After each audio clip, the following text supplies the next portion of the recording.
С добрым утром. Второй день путешествия у меня. И проснулся я от сольного хора, точнее не сольного, дуэтного хора двух каких-то пьяных мужиков местных. Вчера я проходил по Судости, и там было такое хорошее место, где можно было переночевать более-менее. То есть одновременно и деревья были, и выход такой был неплохой. Но там стояли два рыбака. Я решил, можно было стать недалеко от них, но я решил пойти дальше. Ну, знаете, мало ли, не люблю становиться возле каких-то местных. Вот. Может, это они там на всю ночь гульванят. Тут еще село Муравьи находится относительно недалеко. Может, это местные звуки разносятся. Вот. В общем, орали они во всю глотку. Как говорят, дошли до той кондиции, что душа уже просит песен. Вот. Ну, песнями это назвать можно слабо. Как в той пословице, этот стон у нас песней зовется, так и у них. Главное, чтобы они не знали, что я тут. Потому что алкогольное общение мне, наверное, противопоказано. Я терпеть этого не могу, если честно. Спал как, не знаю, Христа за пазухой. Вообще без задних ног. Так, на улице тепло. Край носа выглянул в палатку. Ну и на улицу из палатки солнышко вроде, слава богу. И вообще жизнь прекрасна и удивительна. Так, ну что, ребята, я думаю, раз я уже проснулся, надо, наверное, выбираться потихоньку из палатки, начинать там умываться, чай готовить потихоньку. Еще просто зря разлеживаться, да. Пошли посмотрим, что там на улице делается. Предлагаю пойти посмотреть на утреннюю Судость. Ой. Как же хорошо спится в палатке. Уютно, приятно. Я не хочу очень громко говорить. Ну, поднес камеру поближе, чтобы эти алкаши меня не услышали. Так. Красота какая. Тишина вообще. Вот посмотрите. Такой легкий туманчик стелится над рекой. Вообще бомба. Тихо, спокойно. Вау, ляпота. И на небе не облачко. Сегодня будет парить. О, утка пошла. Наверное, меня услышала, испугалась. Да, сегодня будет жарить не по-детски. Солнышко. Но это хорошо. Мне это лучше, чем дождь, конечно. Я сегодня посмотрел по карте. Тут у меня упорно выдает роуминг и лайф, и МТС. Мы приветствуем вас в России. Они считают, что я в России. Мне пришлось, у меня это было заблокировано, но я пользуюсь Осмодом, которая программой пока бесплатной. Вот. И Maps.me у меня есть, которая позволяет определить местоположение без привязки к интернету. И утром я посмотрел, что я действительно прошел половину вчера Судости и нахожусь сейчас на половине пути до впадения Судости в Десну.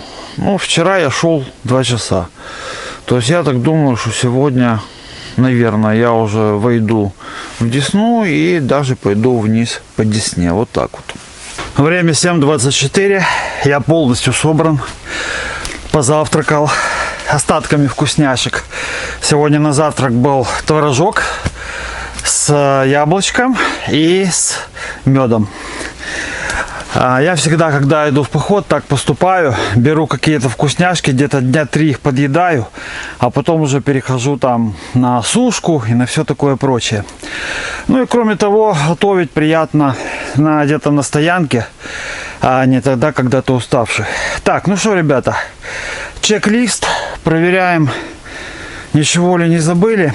А вот мусор давайте подберем. Не будем мусорить. Так. Ну, вроде ничего. Так, пепел не страшно, он уже потух. Пластика нет, все нет. Ну, ритуальное купание. И вперед идем на слияние Десны и Судости. Я пока боюсь взлетать на дроне, потому что тут граница близко. Ну, прибегут злые ребята с большими автоматами, расскажут мне правду, конфискуют дрон, еще что-нибудь. Вот. Я не хочу, поэтому, ребята, уж извините. Наверное, может быть, когда ближе я подойду к устью, может быть, там подлетну. Тут, честно говоря, не хочу даже рисковать. Оно того не стоит. Кадров достаточно, чтобы вы увидели, какая судость. Вот. Так что немножко подождите. Десна с воздуха тоже очень-очень красивая. Знаете, а вот собирая байдарку и стаскивая его в воду, я тогда помню, о чем я думал. А когда придет осознание того, что ты уже в путешествии, что ты уже не в Киеве, а ты уже здесь, на Судости, около границы с Россией, и тебе идти до Киева 620 километров вручную, на байдарке, на веслах. Это очень интересное ощущение. Я ходил и думал, отгоняя комаров попутно. Но мне уже хотелось пойти. Было такое чудесное утро. Я собирался, и все было очень-очень здорово. И впереди у меня был целый грибной день, второй, и на этот раз уже полноценный. Ну вот, ребят, я на реке. Идем дальше. Хорошо переночевал. Если бы еще 4:30 эти пьяные уроды местные какие-то не разбудили, было бы вообще прекрасно просто. Река тихая, спокойная. И на небе не облачко. Может, сегодня не будет дождика, мне тоже повезет. Но если даже будет, то ничего страшного. Что хочу сказать, ребят, вот первое наблюдения такие мои технические по байдарке. Мне ощутимо не хватает места. Не хватает. Мне об этом в комментах там один из моих подписчиков писал, Дени Барни, что может быть надо было брать двушку. И вот, ребята, я вот думаю, что, наверное, таки да, мне надо было брать двухместную байдарку, по сути, потому что в однушке, ну, совсем не хватает. У меня сзади, ну, вы видели, наверное, в прошлые разы, там заставлено все. То есть в каком плане? Если сейчас, допустим, пройдет проливной дождь, я фартук по-любому не одену. То есть либо надо уменьшать количество вещей, которых ты с собой берешь таким образом, чтобы фартук оделся. Ну, я не знаю, как это сделать, разве что из продуктов вообще идти, ну, чуть ли не впроголодь по минимуму. Вот, там на сухарях, ну, на сушках, на сухарях. Это тоже вариант на самом деле. Но такой себе, если честно. Вот. Я буду думать над тем, как еще уменьшить количество вещей. На всякий случай. Все-таки, знаете, сейчас у меня поход, он не совсем все-таки обычный. Ну, приблизительно месяц идти все-таки на воде, согласитесь, это достаточно долго. И ближайший пункт, где я смогу более-менее нормально затариться продуктами, это Чернигов. И то по доставке, ну, либо кто-то, если с друзей чего-то привезет к причалу. Это недостатки путешествий в одиночку. Вот, что ты практически не можешь никуда идти, потому что если кто-то обнаружит твою байдарку, а тебя здесь не будет, и приделают ноги моментально, со всем содержимым. То есть можете себе представить, насколько это будет неприятно и обидно. Поэтому я не рискую ее оставлять. Ну, разве что, возможно, у каких-то проверенных людей, если я с кем-то познакомлюсь, вот, допустим, там, через YouTube или еще как-то, тогда да. Так что в однушке, к сожалению, места мало. Но за все надо платить. Вот, за вес, за объем.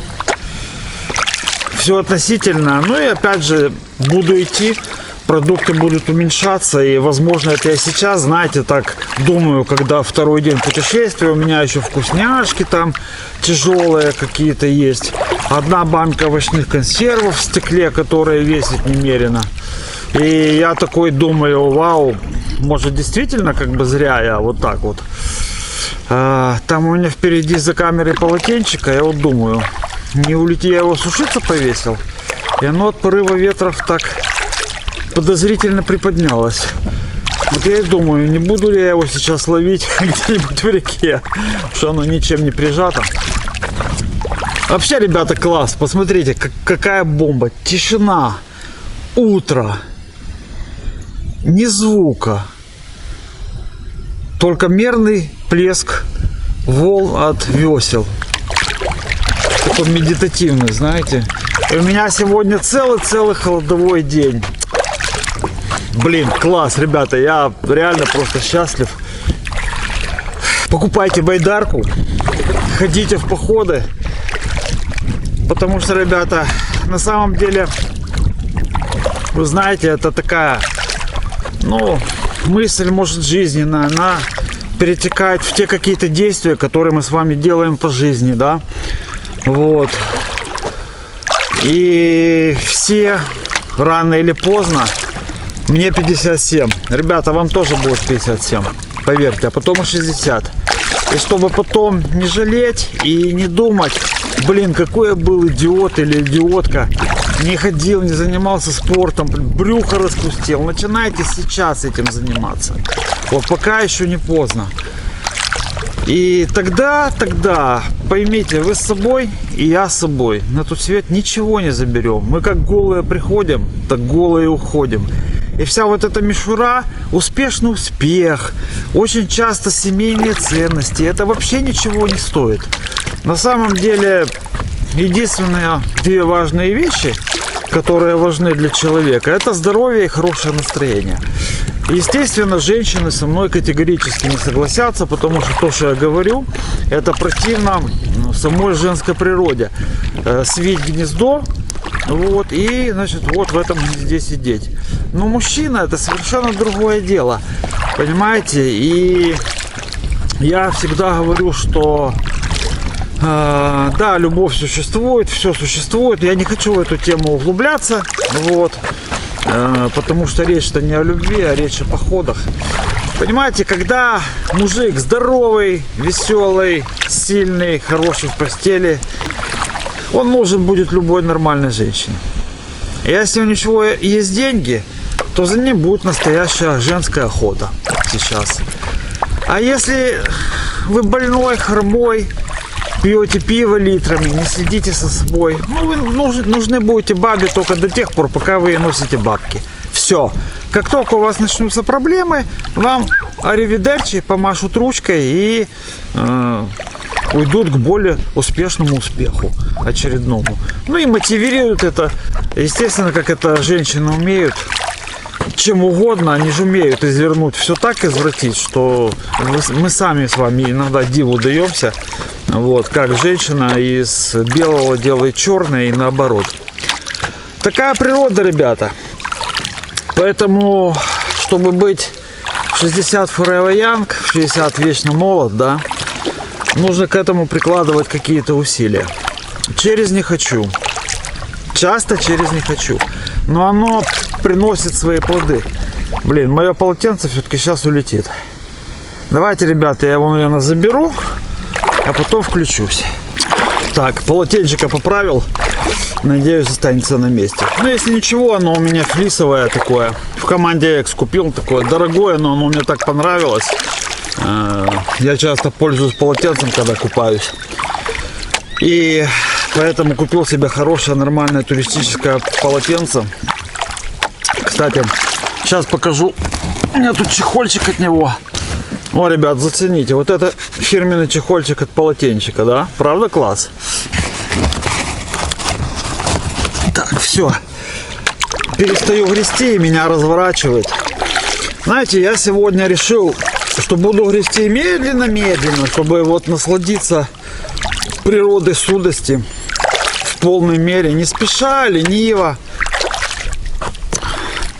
Еще один бич нашего времени, ребят, это успешный успех и спешка. Подмена понятий, она работает против мужчины. Опять эта тема очень интересная, и это не только мое наблюдение. Поверьте, что вот мужики, которым за 40 там, да, подбираются ближе к 50, они уже понимают примерно, о чем я говорю. Молодежи, возможно, это будет непонятно, но у них еще все впереди. Если вы только молоды, ребята, у вас тоже это пойдет.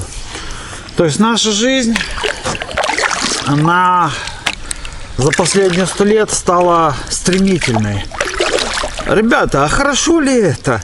Что, мы стали жить счастливее, мы стали жить улыбчивее? Да нет, ничего подобного. Наоборот, у нас стрессы, антидепрессанты, у нас постоянно нервы. Мы ночью думаем о том, как прошла сделка, там, продал я машину, сколько процентов заработал, что скажет начальник или начальница, когда я приду на работу, вдруг у нее месячная, она мне устроит вырванные годы и все такое прочее. Ведь раньше люди жили медленнее, но они не были от этого, несчастные, что ли, правда? То есть, да, было другое, конечно, медицина. Естественно, раньше в 40 лет этот человек считался глубокий старик, и это было буквально 150-100 лет назад. Сейчас, опять применительно к женщинам, 50-летние женщины на шпилечках и с сисечками с силиконом, которые офигенно смотрятся, уже никого не удивляет. Это идет такая, цокает, губки накрашены, все дела, полным ходом еще с молодыми мальчиками встречается. И таких женщин сейчас валом. К нам, мужикам, природа относится более жестоко. Ведь, опять, видите, у нас сегодня часто очень мелькает слово «женщина», но, опять, из песни слова не выкинешь. Я хочу вам сказать, ребята, что природа, она все эксперименты ставит на нас, на мужиках. Женщина не эволюционировала абсолютно со времен Адама.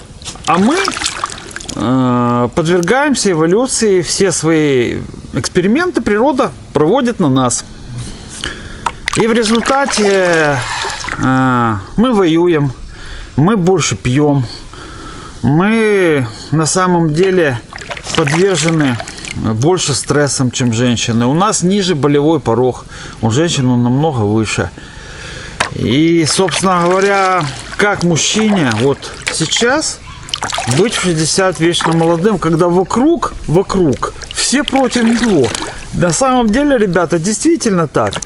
Женщины, очень часто, как бы не в 80% случаев, против мужчины. Даже семейные. Государство против мужчины. Это отдельная тема для разговора. Достаточно вспомнить последний украинский совершенно дикий закон о сексе. И мужчина, я вам скажу, с точки зрения гендерного законодательства в Украине, оно абсолютно бесправен на самом деле. Если глубоко так копнуть.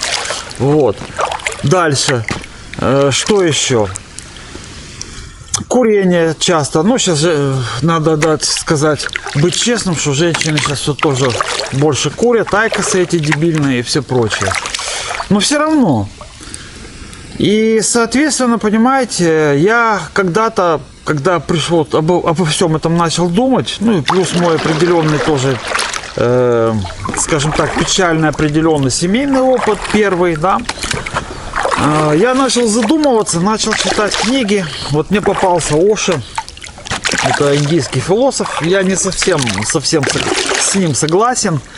В частности, например, то, что он пишет о детях, воспитании в коммуне, это полный бред. Но у него есть две совершенно потрясающие книги. Они называются «О мужчине и о женщине». Есть еще кое-что, но вот эти вот две книги очень хорошие. И понимаете, я понял, что на самом деле, кроме меня самого, обо мне никто не позаботится. Потому что, еще раз повторюсь, церковь, кстати, тоже враг мужчины, государство и женщина, это враги мужчины. Они все пытаются нас уничтожить, они все пытаются воспользоваться нашей жизненной силой, понимаете, которая делает нас 40 лет стариками, а потом просто выбрасывают.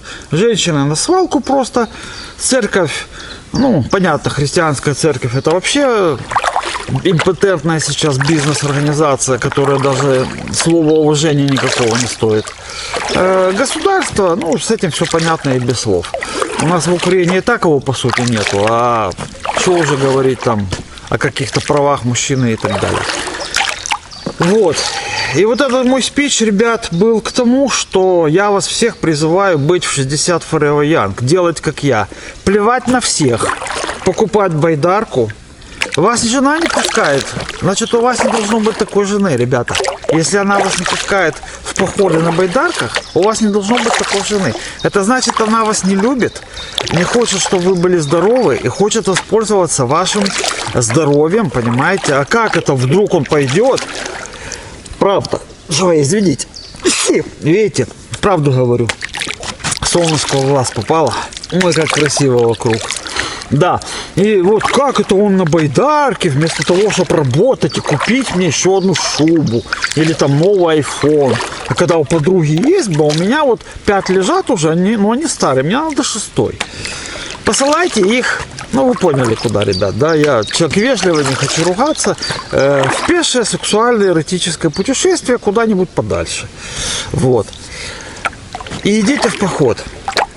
Потому что только вот здесь, ребята, только на такой природе вы можете набраться здоровья. Потому что, прикиньте, одновременно идет мышечная работа, то есть вы гребете. Одновременно тишина и спокойствие. Слышите? Ни звука, ни мотора, ничего.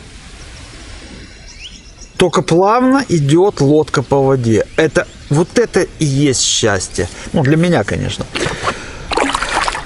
Вы извините, если что, можете там промотать, пролистать, просто знаете, я второй день на реке, охота немножко потрындеть, вот. Хочется показать, что всегда, что в 50, ребята, а мне 57, да, даже в 50, да это, блин, для мужика жизнь нормального только начинается. Я вот приеду, понятно, у всех есть свои проблемы, ребят. Мне пришлось тоже очень тяжело. Я потерял работу практически, вы об этом знаете. Я решил вопрос кардинально. То есть, ну, если вы следите за моим каналом, я сделал из своего гаража квартиру и там живу и совершенно счастлив. Вот, а свою квартиру я сдам, и это будет вот такая моя пенсия в Киеве. То есть я решил вопрос кардинально, потому что куда-то реально устроиться, ну, более-менее вменяемо. Сейчас, ну, по моей, допустим, специальности, стоковый видеооператор, это вообще невозможно. Ну, у нас кризис жанра вообще в этой сфере, а учитывая возраст... То есть можно было, конечно, сесть, заплакать, пойти купить пузырь, нахерачиться, блин, потом пожаловаться, как все плохо, какие все козлы, как все вот не понимают меня такого всего творческого. Но это тупиковый путь. Я сжал зубы, подумал, что я имею.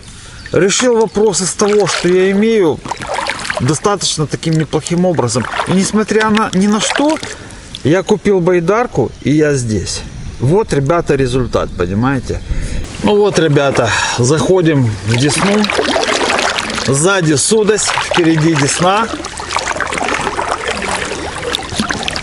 Все здорово. Появились моторные лодки. Поэтому, наверное, я буду держаться ближе тут к берегу. Десна все-таки река большая, широкая. Ну, относительно, по сравнению с Судостью, конечно. Уже хорошо жарит солнышко, поэтому моя волшебная панамка меня выручает. Эх, ребят, как здорово. Идешь по одной реке, потом заходишь в другую. И по Десне, если все хорошо, то можно идти до самого Киева. Полный кайф. Поехали.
Только что был такой очень интересный случай.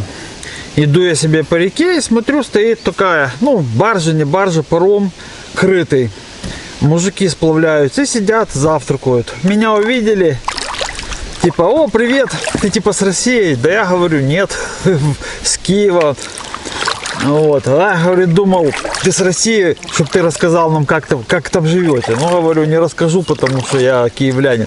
А давай к нам, там, перекусишь. Я говорю, 100 грамм нальем. Я говорю, хлопцы, 100 грамм не могу, а если бутербродиком угостите, то скажу спасибо.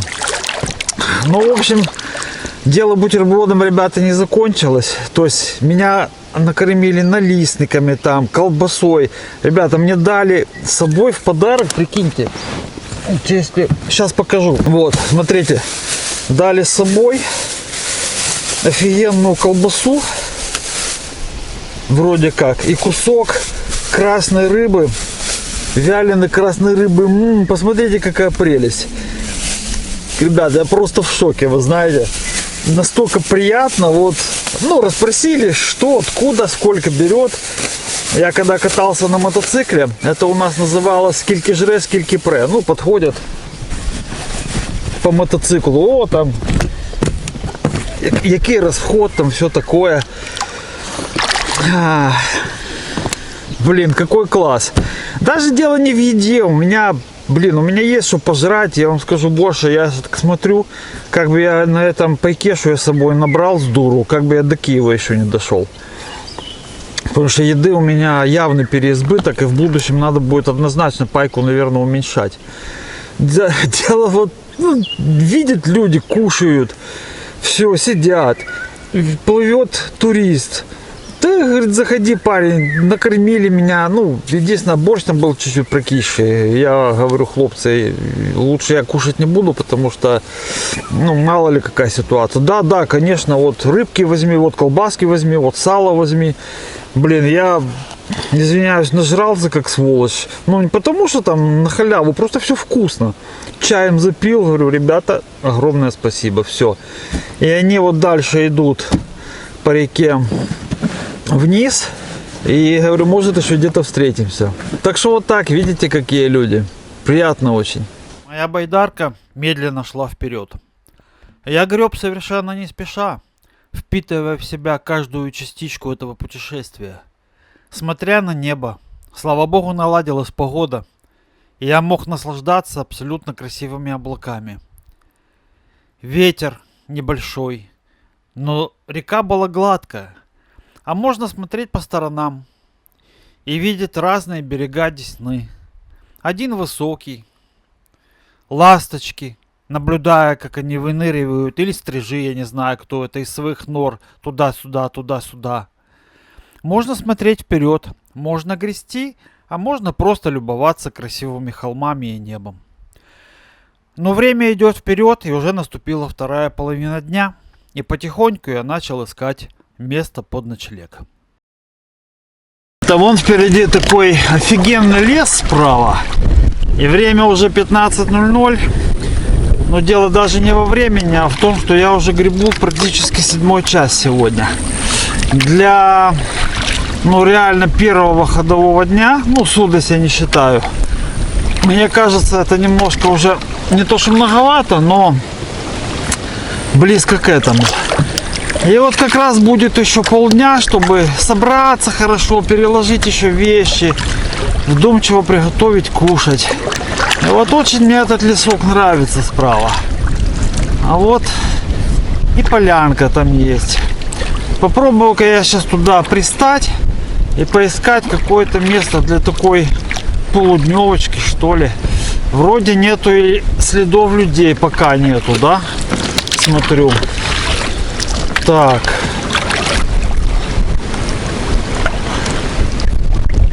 Вот прямо между двумя такими, знаете, деревьями из фильмов ужасов как раз можно байдарку спокойно потихоньку затащить пустую. Так, пробуем, ребята.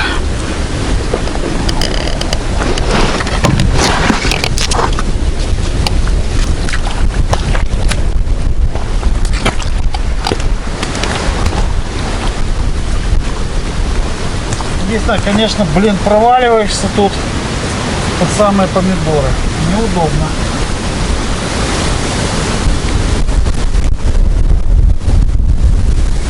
Место говно, то не понравилось, топкий берег.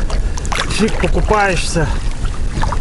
Пляж бы какой-то тут, вот, который был раньше. Но тут я ничего такого не вижу, даже близко. Или хотя бы не топкий берег, чтобы можно было нормально зайти. Но вот почему-то здесь такой везде он глинистый. И очень неудобно не байдарку заносить. Ну и вообще неприятно, потому что каждый раз, как на судости, чистить с ног грязь не очень хочется. Сейчас вот медленно буду идти вдоль берега, посматриваю еще на тот берег. Я думаю, или там мы что-то найдем такое относительно более-менее нормальное. Ветер в спину меня просто несет со страшной силой. Я даже практически не гребу, только подгребаю, чтобы байдарку не разворачивала поперек течения. Отдует так, скорость, ну хорошо в спину. Так и хорошо, да. Я причалил к берегу, нашел вот такое место. Берег, конечно, сильно так себе, но, по крайней мере, хоть по колено не проваливаешься. Вон, видите, вот такие ножки будут. Но это ничего страшного, я думаю, вода рядом можно будет помыть, мы не сахарная. Тут у нас поляночка, вот, частично она обжита, видно, что люди приезжали, но их мало. И дорога с левой стороны, она не наезжена. Сюда мало кто ездит, потому что место, ну, все-таки для гламура не очень удобное и так далее и тому подобное. Скорее всего, рыбаки приезжают. А так как сегодня будний день, я думаю, что навряд ли сюда кто-то приедет. Но это так. Уже дальше искать я не хочу. Времени нету, да и устал немножко. Хочется все-таки как-то уделить время все-таки еще себе спокойно, не так как вчера на судости. Бегом. Поэтому, наверное, я остаюсь, сейчас буду перетаскивать вещи.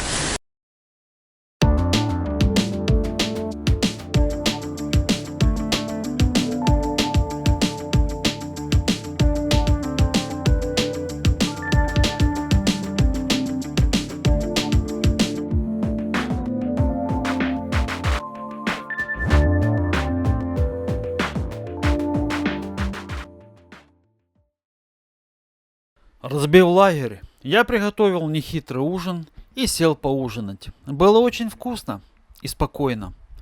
Но это продлилось недолго. Оказалось, что это место переправы местных из одного села в другой. Приехала шестерка с прицепом с одной стороны, со стороны суши, а со стороны реки приплыл местный на лодке с мотоциклом, который он перегрузил на этот прицеп. Но самое плохое было то, что в этой шестерке был выводок, иначе я назвать это не могу, с 3 детьми и мужиком с наколками на руках.